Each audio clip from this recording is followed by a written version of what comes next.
Olá, meus nobres amigos inscritos e membros do canal Spook Houses, Casas Assombradas. Tio Spook aqui, novamente. Muita gente pediu, foi muito assim a chuva de solicitações para fazer, então eu não vou chamar de testando demo, tá? Mas a gente vai fazer uma sessão espírita.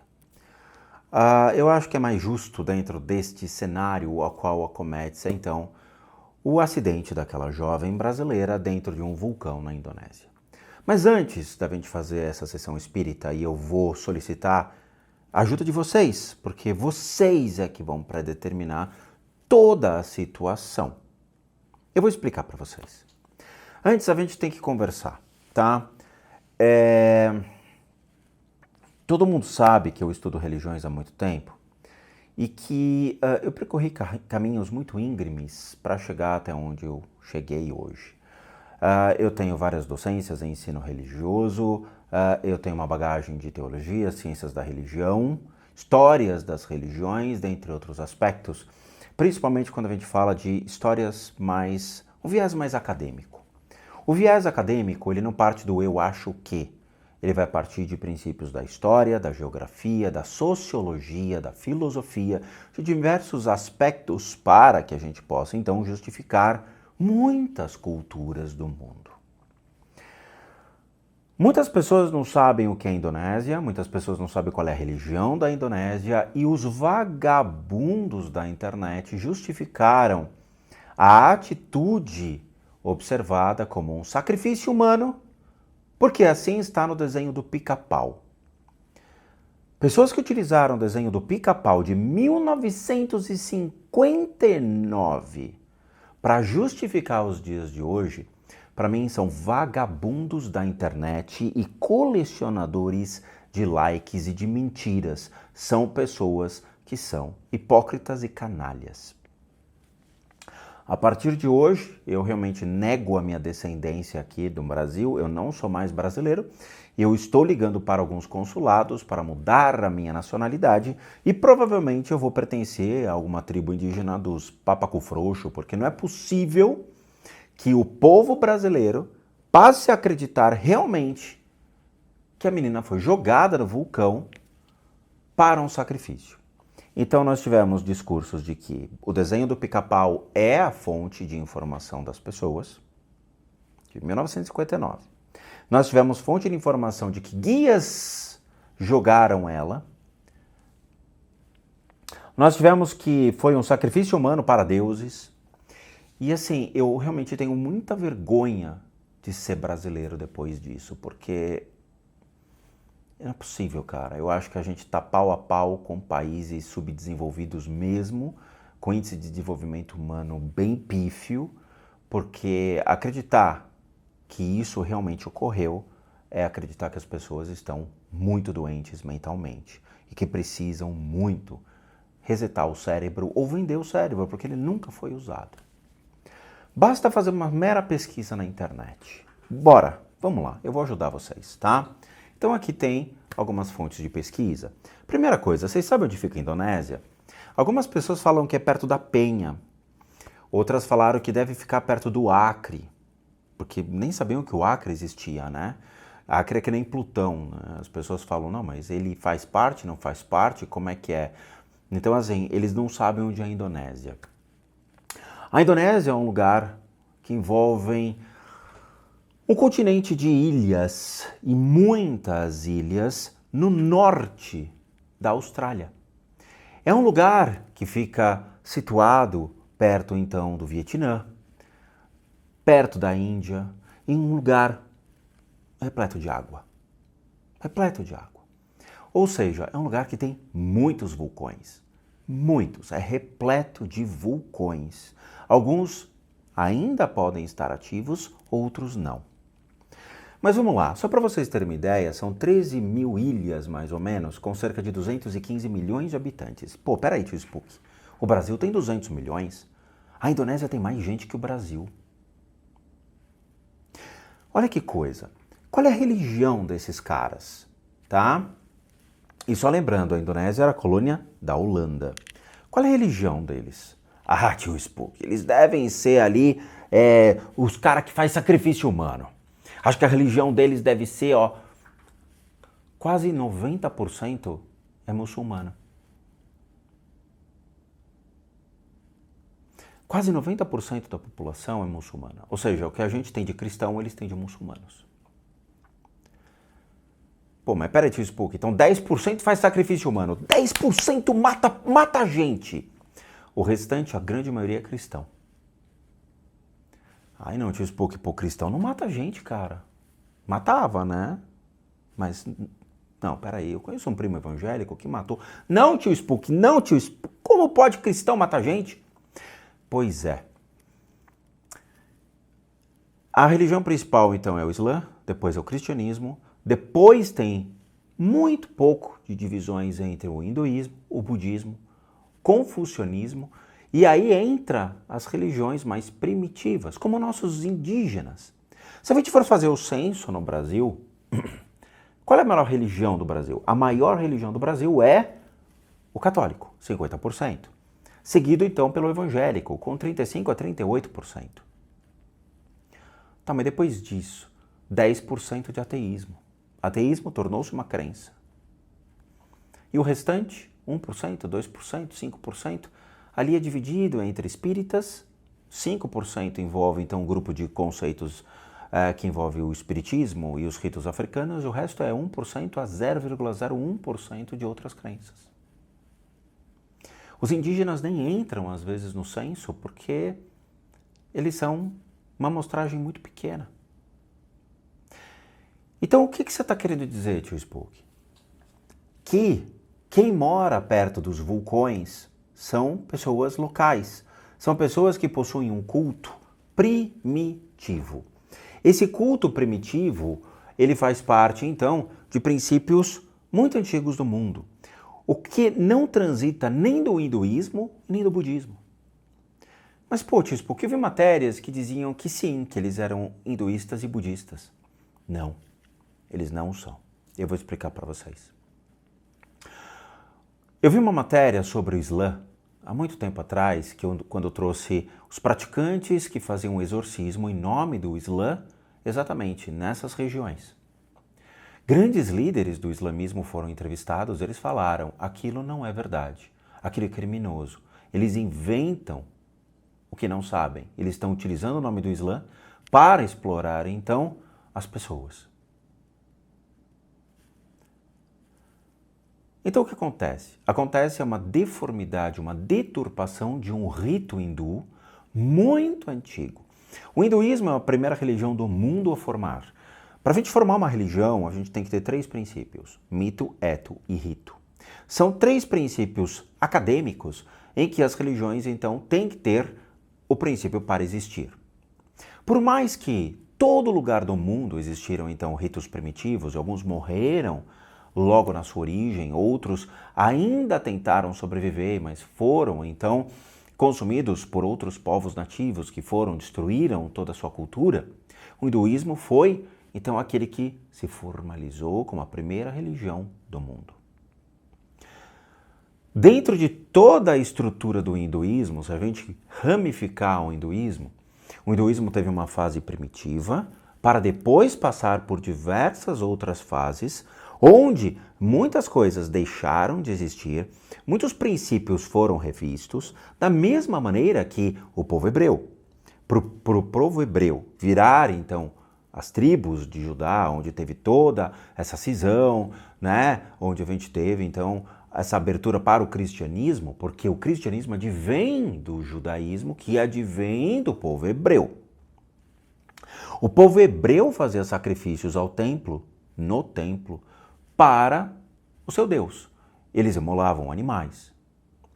Quando o cristianismo, então, surge pelos preceitos de Cristo, porque Cristo não ergue a bandeira do cristianismo, quem vai erguer é a Igreja Apostólica Romana, ele parte do princípio de que tudo que se via em termos de sacrifício para Deus não existe mais.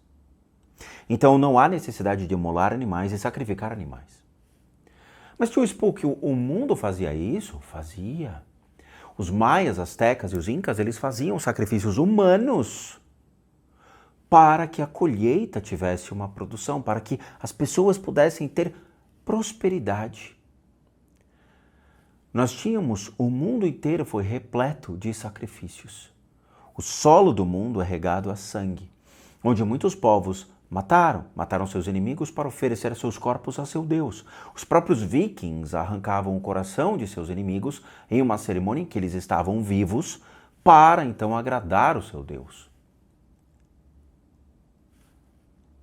Então, quer dizer que isso daí também era um costume das pessoas? Oferecer alimentos, oferecer animais para que o Deus do vulcão fosse acalmado. Lembra que eu falei para vocês há muito tempo, dentro da literatura de um cara muito fantástico, que eu sempre recomendei para vocês lerem, mas poucas pessoas compararam seus livros, tá? Que é o Mircea Eliade. O Mircea Eliade tem exatamente esse mesmo viés dentro de um livro onde ele conta a história das religiões. São 3 compêndios de livros em que trata sobre essa temática, dizendo o raio era um deus, a floresta era um deus, a água era um deus, a natureza era um deus. Da mesma maneira que para as primitivas tribos observadas na África, uma montanha era uma representação, então, de um deus, Xangô. Um vulcão, para aquela população, era um deus adormecido, em que para acalmar esse deus, eu tinha que fazer oferendas. Mas nós estamos falando de há muito tempo atrás. Muitos anos atrás. Fato este. Então, saindo da história da Indonésia, existe uma cerimônia dentro dos ritos, por exemplo. Então, na Grécia Antiga, oferendas podiam ser frutas, grãos, mas também sacrifícios de animais, parte queimada para deuses do Olimpo. Politeísmo gaélico, tá? Onde nós tínhamos pães, água, manteiga, leite e cerveja para agradecer e pedir para que não falte, então, provisão. Nós temos hinduísmo, práticas incluem oferendas diárias de comida, queima de velas e incensos, meditação, mantras para ter prosperidade e distribuição de comida consagrada como prasada. Então, peraí, cadê o sacrifício humano aqui? Eu vou explicar para vocês onde entra isso. Shintoísmo japonês e rituais de utagaki, que envolviam então em interação social, cantos, danças em oferendas aos deuses locais, com o objetivo da harmonia com o divino e natureza. Os incas nós tivemos então essas cerimônias que foram descritas, principalmente em Machu Picchu e em Capacocha. Então imagina, quer dizer que se um turista vai visitar um templo inca, de repente ele é selecionado para ser sacrificado ao deus. Não, esses sacrifícios não acontecem mais. Egito Antigo. Então imagina você vai lá fazer uma visita no Egito Antigo e de repente você está mumificado e sendo oferecido, então Ahá, Osíris ou quem for. Não rola, né? Não, isso não existe. Mas para o povo brasileiro existe, tá? Então tudo isso eram fatores antigos. E você sabe que os nossos indígenas tinham também costumes bem bizarros, como canibalismo. O povo Tupinambá, ele era considerado canibal. Comia gente. Será que eles continuam fazendo essa dieta da carne humana? Acho que não, né? Eu acho que até se extinguiram, mas está aqui, entre as tribos indígenas que viviam no Brasil, na época do início da colonização portuguesa, isso no século XVI, os tupinambás ficaram conhecidos amplamente por uma característica peculiar, que era exatamente o canibalismo. Tá? Eles não eram os únicos a exercer essa prática, mas em razão, sobretudo, dos relatos de alguns viajantes europeus que presenciaram os rituais de canibalismo dessa tribo, sua fama correu o mundo. Então, nós temos então uma fama, ou seja, temos povos canibais. Olha que legal, tá? No Velho Testamento, nós também temos oferendas que aconteceram, no caso, em Juízes, né? Passagens relevantes e interpretações, onde Jefté faz um voto ao Senhor. Sem com efeito me entregares os amonitas nas minhas mãos, quem primeiro da porta da minha casa sair ao meu encontro, voltando eu vitorioso dos amonitas, esse será o Senhor, e eu oferecerei em holocausto.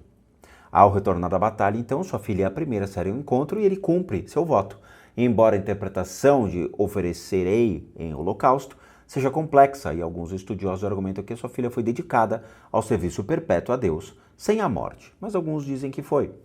Nós tivemos em Jeremias, então, uma prática pagã, onde crianças eram oferecidas ao rei Baal, que era o rei de Baalbek, afirmando que isso, né, eu nunca ordenei, nem falei, nem me passou pela mente, mas todo mundo sabe que realmente as crianças eram oferecidas a esse Deus em sacrifício.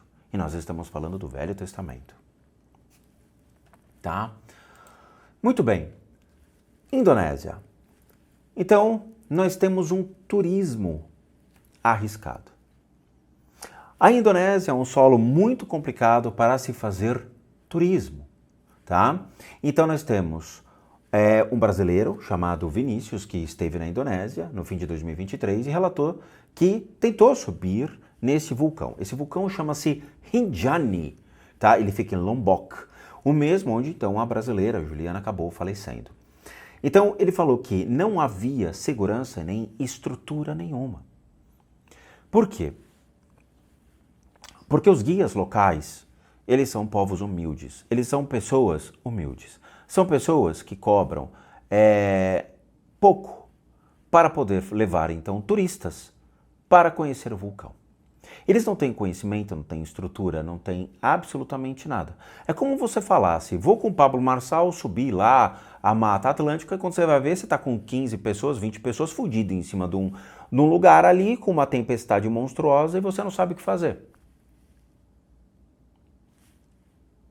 Então que se naquele turismo que o Pablo Marçal levou as pessoas para a montanha tivesse morrido alguém, será que eles iam falar que foi feito um sacrifício humano ali também ou não? Fica a dica, né? O turismo na região é bastante precário, com pouca infraestrutura e quase nenhuma condição de segurança oferecida pelas empresas e guias locais. É por sua conta e risco. Então veja, pessoas inteligentes que assistiram meu vídeo sobre o balão comentaram. A gente chama isso de shit happens, merda acontece. Por quê? Porque as pessoas se submetem a passeios turísticos e acabam, então, causando morte, acidente. E levam, então, mais um viés de crendice popular achando que ela foi sacrificada.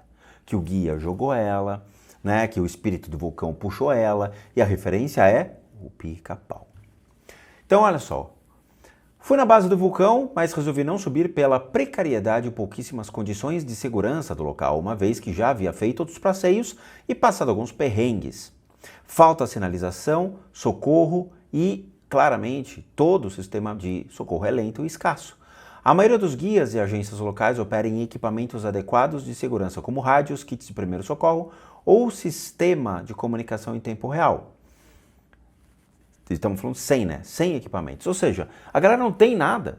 Não tem conhecimento de primeiros socorros, não tem kit, não tem maca, não tem como fazer rapel, não tem nada, cara. Nada. É só um cara com um cajado que fala, vamos lá. E vai. É isso, tá? É exatamente isso. Então, tá aqui. Nós temos um grande problema, que é o seguinte. Uma advogada veio a público e falou, a gente tem uma máfia envolvida, que é a máfia, então, do esquema de agências de turismo que vendem esse passeio como algo simples. E ela fala que não é. Então nós temos essa amiga, que seria Maria Luísa Lins, advogada e viajante, tá? Amiga da coluna, relata como foi sua experiência. Então, as chances de Juliana ter sido enganada são muito grandes. Por quê? Porque as agências vendem pacotes de turismo falando, a viagem é tranquila, é simples, vai lá e bum, e não é, tá? Nos foi vendido como um passeio muito tranquilo, uma trilha fácil que idosos e crianças seriam capazes de fazer, e também nos foi garantido que teríamos um guia experiente que ficaria à nossa disposição. Seria uma trilha de 2 noites. Quando chegamos para alugar os equipamentos, após horas de viagem até a base do vulcão, não encontramos o que precisávamos. Não havia, por exemplo, botas do tamanho dos pés deles e fomos pressionadas a continuar, pois estávamos em grupo. Era uma agência e não tinha como voltar, tá? Então aí começam os perrengues da entrada ao parque até o local onde acamparíamos. Foram 6 horas de caminhada, estávamos bastante cansados. Quando chegamos lá, ficamos atônitas. Era um lugar muito estreito, com despenhadeiros dos dois lados. Ou seja, é o filme do Indiana Jones. Uma das minhas amigas teve uma crise de pânico enquanto o guia ria da nossa situação. Ele queria que dividíssemos uma barraca com um rapaz que havíamos visto, que nunca havíamos visto na vida. Tá? Quando chegamos no topo, depois de 4 horas, já de manhã, a descida era extremamente difícil. Nos momentos em que conseguimos nos comunicar, era para pedir a Deus que ninguém escorregasse. Não houve qualquer empatia ou cuidado conosco. Tá? O que aconteceu foi um absurdo. Sou acostumado a viajar e nunca imaginei isso num box de turismo. É isso que vocês têm que entender. Não é tipo, chegou lá e o guia falou, bom, agora a gente vai selecionar quem vai ser escolhida para fazer o sacrifício humano. Olha ela, pode jogar. Aí levantam ela e arremessam para o vulcão. Porque é isso que o povo brasileiro pensou, mediante o desenho do Pica-Pau de 1959. Muito bem. Quando a gente entra na página então, dos vulcões da Indonésia, aqui no TripAdvisor, a gente tem uma lista absurda de diversos vulcões, tá? Olha isso, é enorme. São 30 vulcões que eles têm para você ir lá e conhecer. 30 vulcões, 30, tá? E os diversos preços. Então, ó, R$ 183 para você ir ver o Monte Batur, tá? Alguns não tem valor, outros é lá na hora, provavelmente e tal, mas em média deve ser isso. 100, 200 reais, 300 reais para você ir ver o vulcão. Tá aqui, ó. Então, o Rinjani, existem vários Rinjanis ali, tá? Então, tem excursão a partir de R$ 1.000 para você ir lá, 3 dias, para você ir, então, ver o Rinjani Trekking. São 3 dias e 2 noites. Nós temos o Rinjani Trekking Summit, que é R$ 1.230, também 3 dias, 3 dias de passeio, tá? E vai indo, 900, 800, 900, é um passeio, infelizmente sem nenhuma estrutura, nenhuma, tá? Infelizmente é isso, tá? Então tá aqui, ó, ele é considerado um lugar sagrado. O Brasil tem terras sagradas? Tem. Terras indígenas são terras sagradas e protegidas, então, por lei. Mas são terras sagradas. Aqui nós temos lugares sagrados no Brasil, onde pessoas trafegaram, se consagraram, pessoas que foram importantes para a história, seja a história do cristianismo, seja histórias do judaísmo, ou o que for, pessoas que criaram marcos aqui. No mundo todo existem lugares absurdos, que foram, então, amplamente divulgados. Então nós temos aqui um lugar sagrado. E aqui a gente vai entrar num processo que é importante vocês entenderem, tá? Por que não há o sacrifício humano? Então, o Monte Rinjani, tá? Após uma queda, então, durante a trilha, Juliana acabou falecendo, como todo mundo aqui já viu, tá? O vulcão é reverenciado por tribos locais, como o Sasak, os que enxergam como um portal espiritual entre o mundo físico e o plano ancestral. Então nós estamos falando de ritos primitivos, em que passam a acreditar que o vulcão é um portal. Tá? Exatamente como descrito por Mircea Eliade dentro dos seus livros, que passa a demonstrar os ritos primitivos em acreditar que um vulcão é um deus, um raio é um deus. E veja, isso não é um problema. Quando a gente fala sobre a mitologia nórdica, todo mundo adora Thor, todo mundo adora Asgard, né? Afinal foi para o cinema. Mas é uma mitologia, ele nunca existiu. Mas a ideia de um raio ser um deus, pois seria um fenômeno da natureza inexplicável há milhões de anos e que estaria, então, causando medo às pessoas que viram aquele raio pela primeira vez, é factível. Então, o vulcão ele é reverenciado por tribos locais, tá? Na cosmologia dessas comunidades, simboliza o ciclo da vida, morte e renascimento. Isso é padrão. Muitas religiões trabalham com isso, com vida e com morte. Tanto o cume quanto o lago da cratera são palco de cerimônias religiosas e rituais realizados por moradores e fiéis. Segundo a tradição, espíritos protetores habitam a montanha e oferecem cura espiritual e alívio para dores emocionais. Espíritos protetores. Da mesma maneira que nós temos as crendices populares no Brasil, e que envolve o espiritismo, envolve a Umbanda, Quimbanda e Candomblé, onde as pessoas também vão utilizar-se desses artifícios para obter sua cura. Também temos a igreja, onde a representação de Deus passa a ser o Papa, onde a representação, então, do achismo que eles são Deus passa a ser, então, os pastores, que passam a achar que são a representação ali, né, subdivisão de Deus na Terra, onde eles podem oferecer a cura para as pessoas. Afinal, Valdomiro estava oferecendo os feijões mágicos para curar Covid. Então, nós temos isso dentro da ideia de proteção, de cura, em todas as religiões observadas. Todas tratam essa temática, todas oferecem isso, seja por meio de orações, cerimônias, oferendas, alimentos, qualquer coisa. Eu tenho incensos aqui em casa, por exemplo, que eles são em plastros. Como assim, tio Spook?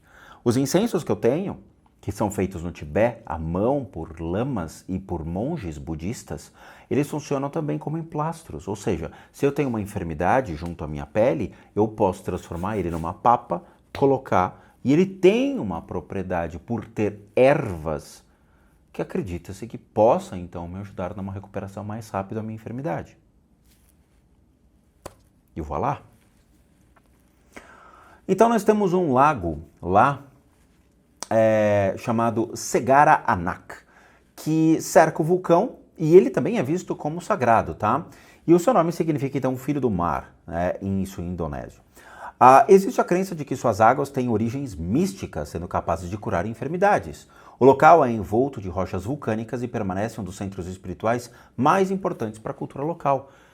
Não tem problema nenhum isso. Aqui no Brasil nós temos isso, nós temos termas de águas que as pessoas falam que é sagradas, nós temos lugares no mundo onde rios e lagos têm a sua lama, que eles passam na pele para demonstrar que aquela lama tem propriedades minerais e que podem rejuvenescer a pele. Faz parte de uma crendice, faz parte de um povo, de uma história. Tanto aqui no Brasil nós temos, mas no mundo inteiro. A tragédia, então, envolvendo a Juliana, trouxe atenção internacional exatamente ao turismo observado na região, tá? Onde temos o símbolo espiritual profundo para as populações nativas de Lombok. Mas por que eles jogam então animais na cratera? Por que eles fazem oferendas? De acordo com a matéria novamente, né, é de um canal que é meio que complicado. Eu já tentei falar com esses caras, mas eles não entendem. É cristão falando sobre religião, tá? É um canal de comunicação muito enviesado e é muito difícil falar com eles. Então, eles partem do princípio de que eles são hindus. Eles não são hindus. Eles antecedem o procedimento e a fé hindu. Em que sentido?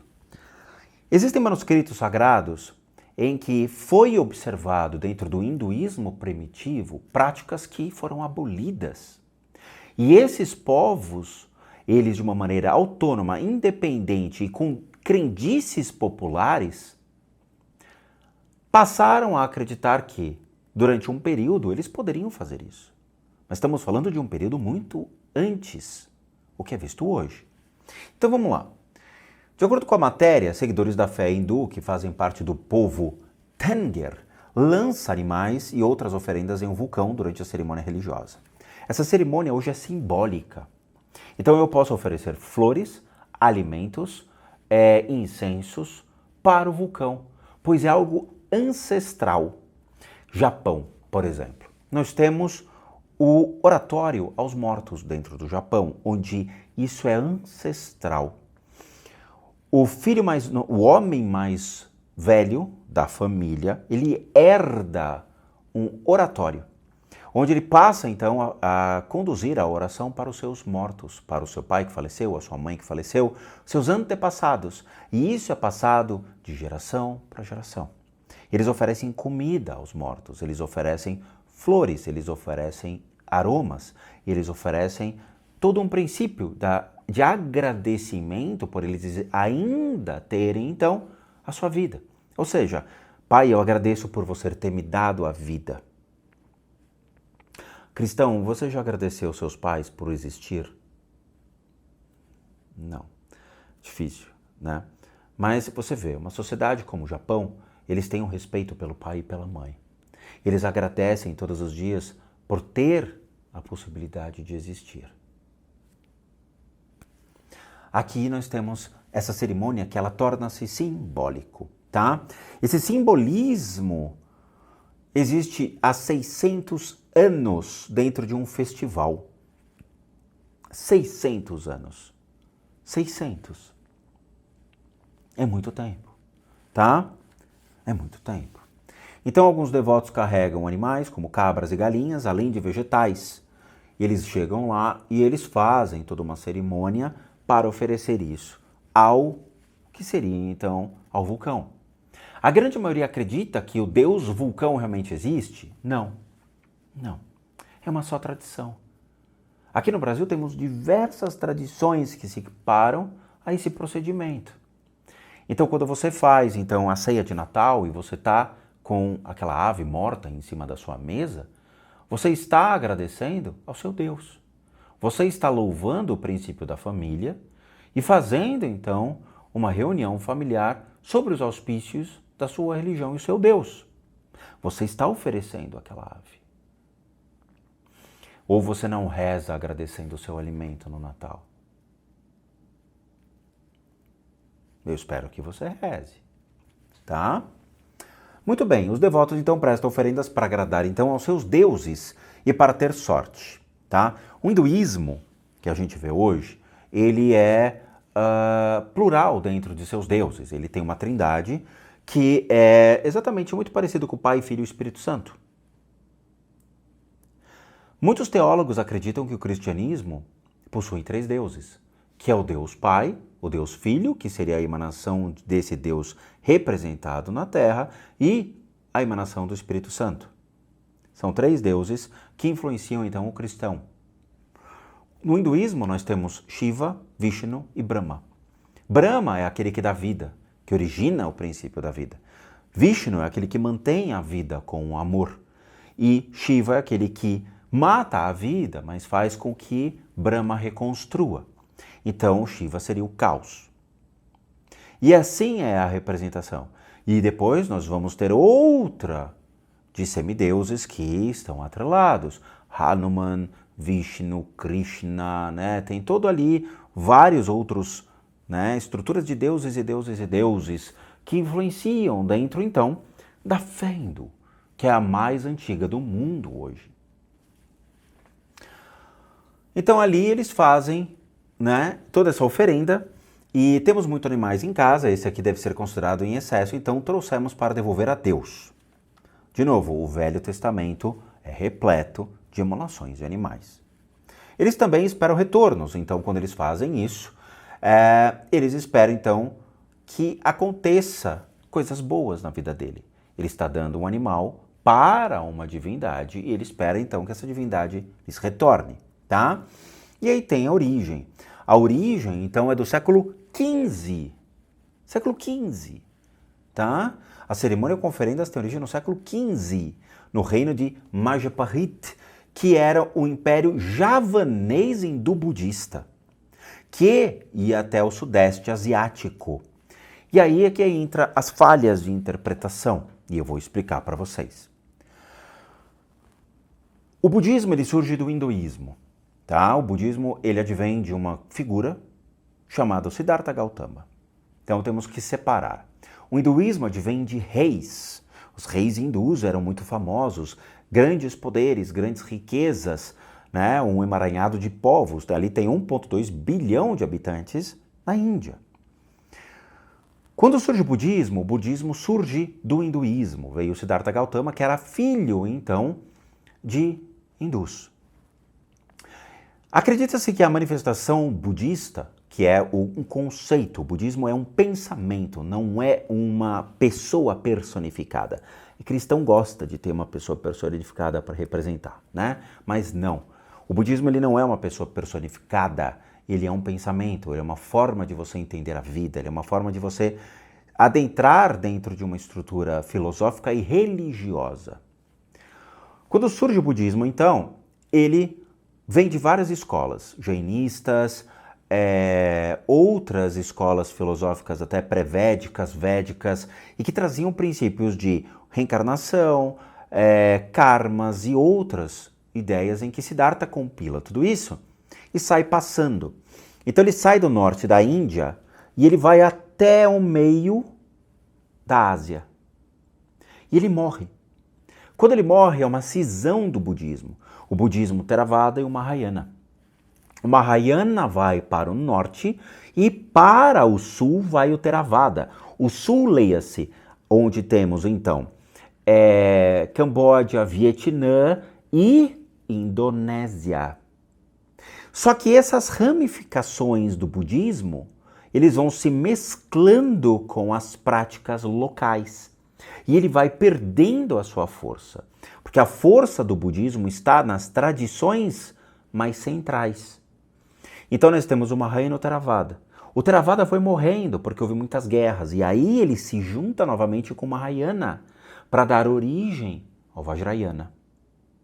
Onde nós temos um contínuo de ensinamento. Leia-se Tantra.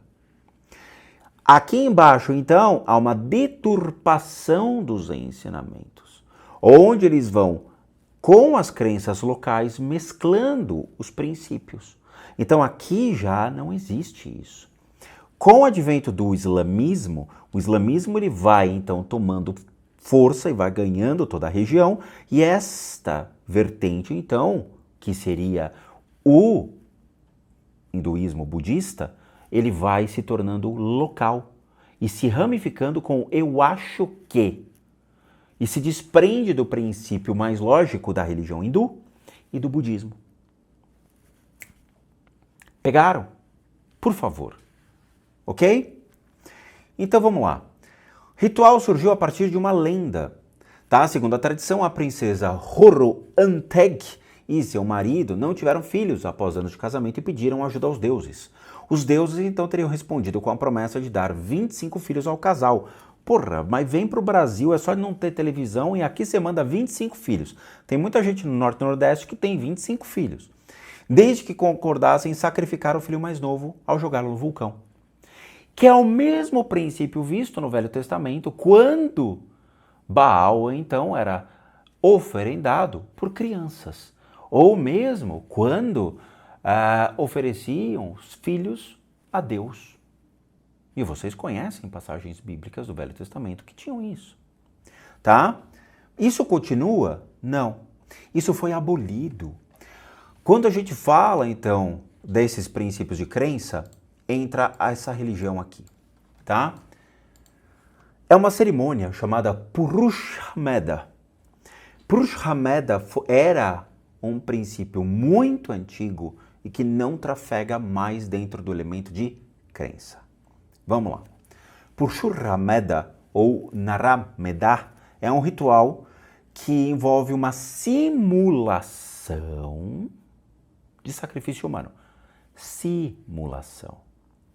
Tá? É uma sequência de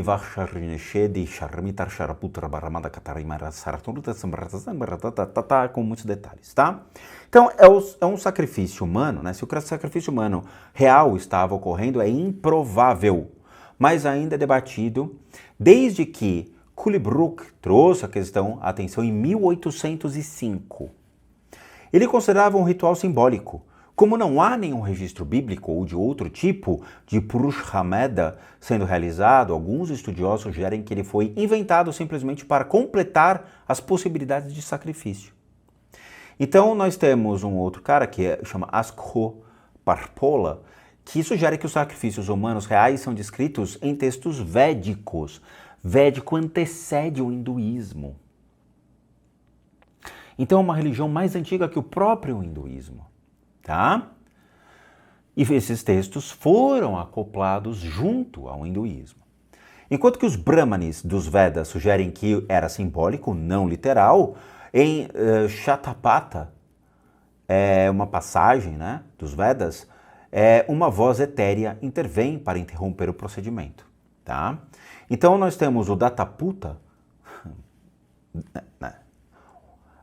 o Datu Patá, de Atshramani que define então a raiz Meda para sinergizando a energia para realizar algo frutífero.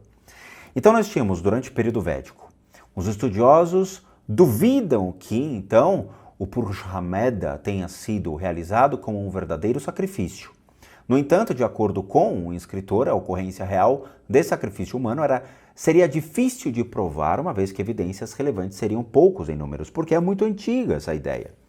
E aí houve uma ascensão das religiões saramânicas. Então aí o período védico posterior foi seguido por um período de constrangimento sobre a violência em rituais. Este período corresponde ao surgimento de religiões saramânicas, como o budismo e o jainismo. Tá? E nós estamos falando do jainismo, que antecede o budismo, e alguns ainda tentam manter o jainismo dentro ainda de seus elementos de crença, tá? Então, ambos os quais enfatizam a não violência, o ahimsa. O ahimsa é um princípio budista de não violência, tá? Em hipótese alguma. Em hipótese alguma. Esse período também corresponde à composição do Satapatra, que afirma que as vítimas de um Purusha Meda devem ser libertadas, e a composição, então, dentro do princípio da não violência, como uma virtude. No período medieval, tá? Então no século X, essa ideia da cerimônia, né, da simulação da cerimônia, ela foi incluída nas listas de Kali Vajrayas, né? Ou ações que eram proibidas para o Kali Yuga. Nós estamos falando de uma cerimônia para a deusa Kali, então, de princípios da deusa Kali, que na verdade é somente a Parvati irada. Parvati era a esposa de Shiva. Isso sugere que o sacrifício humano havia se tornado obsoleto na época em que os textos foram compostos. No entanto, também sugere que o Purusha Meda pode ter, em alguns casos, consumado com o sacrifício real de um humano. Ou seja, a existência da inclusão da proibição na listas do Kali Vajras demonstra que, pelo menos, um autor temia seriamente a possibilidade de que o praticante de ritual pudesse tomar a descrição, vamos dizer, do ritual como uma licença moral para realizar o rito, ao ponto de assassinato e canibalismo. Ou seja, vai que alguém leva no pé da letra. Mas a gente está falando então de algo que foi abolido há muito tempo. Não se fazem mais sacrifícios às pessoas, não se joga pessoas em vulcão. Então o demente, o idiota, o imbecil que vem a público e faz um vídeo falando que a Juliana foi jogada como oferenda num vulcão, porque assim está no Pica-Pau, eu tenho vergonha de ser brasileiro. Eu tenho vergonha. Tá? Eu vi 2 vídeos de 2 analfabetos funcionais que mal sabiam falar português, afirmando categoricamente que ela foi vítima de um ritual. Por quê? Fake news, mentira, hipocrisia, tudo isso dá o quê? Views, cliques, likes. É isso.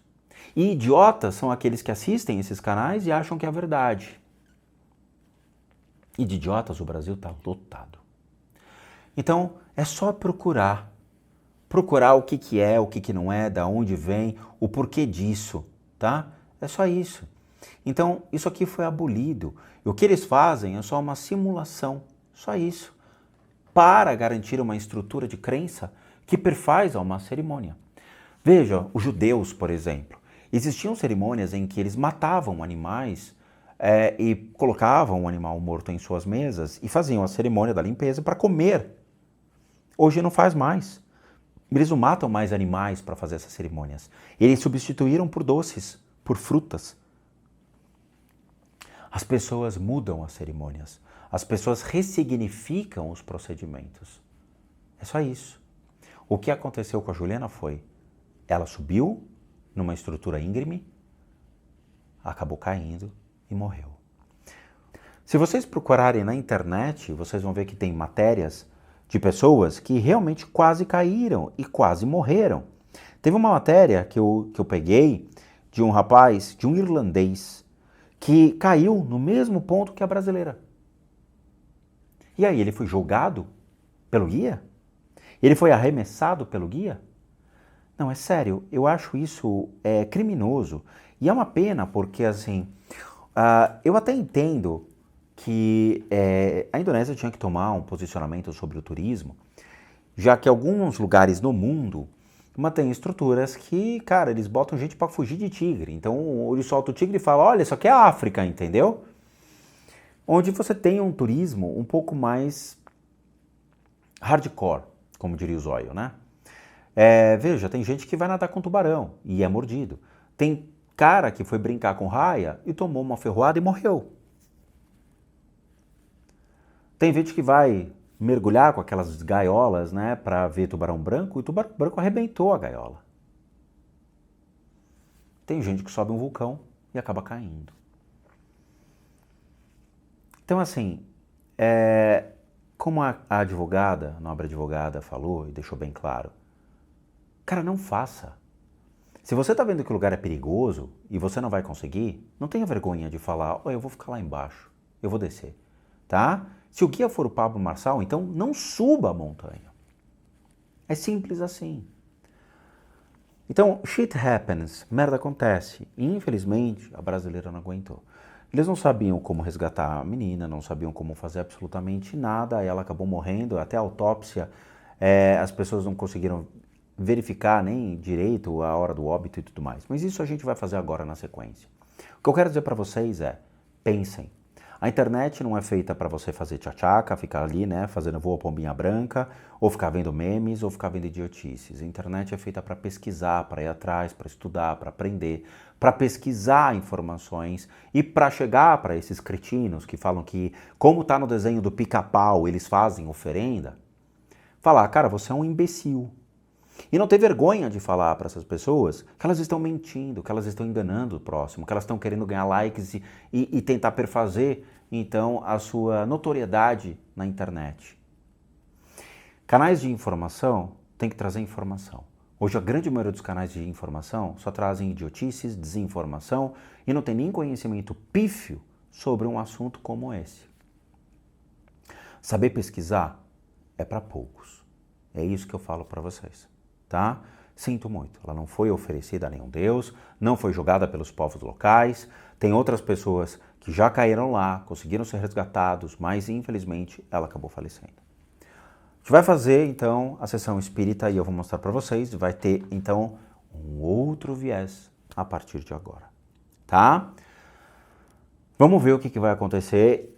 Bom, eu vou explicar tudo daqui a pouquinho, tá? Então, como recadinhos finais, todo mundo que sabe que eu, Rodrigo, sou um terapeuta, um psicoterapeuta alternativo, sou licenciado nacional e internacionalmente por institutos que me habilitam e me capacitam para que, por meio de técnicas complementares, a gente possa complementar a medicina e não substituir. Complementar junto aos tratamentos das enfermidades física, emocional e mental, bem como as limpezas de casa e as análises de casas. E para aqueles que querem passar por isso, devem encaminhar um e-mail para limpezadecasas@gmail.com e lá vocês vão obter todas as devidas informações, bem como os respectivos valores. Sim, eu cobro porque eu sou um profissional das práticas integrativas complementares. Para aqueles que querem ajudar o canal, devem encaminhar então a sua doação para 3 meios. Os 3 meios encontram-se aqui abaixo, que é o PayPal, seja membro e valeu. Você escolhe qual seja o melhor para você. Você pode doar o valor que você quiser ou puder e me ajuda bastante. E por último, nosso site, casasassombradas.com.br, com muita coisa legal para vocês. Vejo vocês na continuação desse vídeo e bons sustos a todos nós.